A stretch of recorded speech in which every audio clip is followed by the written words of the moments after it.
Support WrestleTalk! Donate on Patreon. Since WCW closed its doors in 2001, pretty much all of its top stars jumped across to WWE in one way or another. Hulk Hogan, Kevin Nash, Scott Hall, Scott Steiner, Ric Flair, and many others made their move to Vince McMahon's company, with varying degrees of success. However, there was one name that eluded McMahon: Sting. He would eventually work for WWE in 2014, but there were previous attempts to get the icon to perform at WrestleMania more than a decade earlier. I am Luke Owen, and these are Sting's missing WrestleMania matches.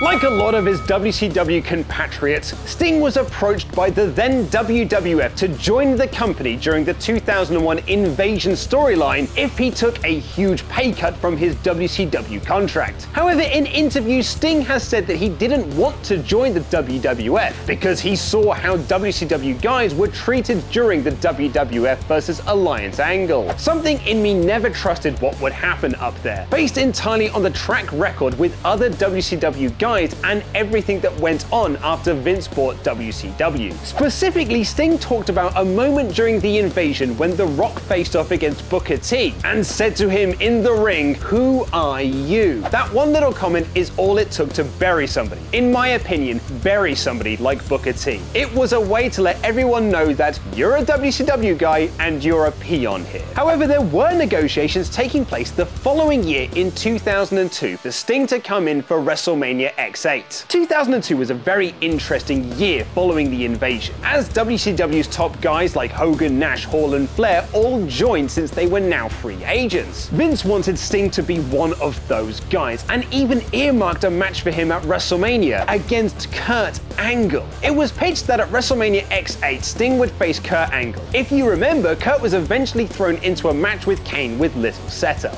This deal apparently fell through, according to former WWE writer Dave Lagana, as Sting wasn't willing to work the full-time schedule. And although that deal fell through, Vince McMahon and the WWE reached out again the following year for WrestleMania 19, where he would face off against none other than Stone Cold Steve Austin. Negotiations fell apart and it never happened, but it makes you wonder, what if? That was one of the times I was talking with Vince, and it would have been an incredible night that would have translated into some major rivalries and matchups. I actually had no idea that he was that close to signing at one point, but it would have been a moment for the ages. As a wrestling fan and as a fan of Sting, it's too bad it never happened. Instead, Austin faced The Rock in the final of their 3 WrestleMania encounters, and although no one knew it at the time but Austin himself, it would be Stone Cold's final ever match. Rather than sign with WWE, Sting went over to the up-and-coming company TNA and made his debut on their first anniversary show on June 18, 2003, where he teamed with AJ Styles to defeat Jeff Jarrett and Six Pack. After a few more sporadic appearances, he signed officially with TNA in 2006, and eventually had that dream match with Kurt Angle. But when did the Attitude Era officially start? And is there real-life heat between The Rock and Triple H? Click the videos to the left to find out more. Press subscribe and support WrestleTalk on Patreon. I have been Luke Owen, and that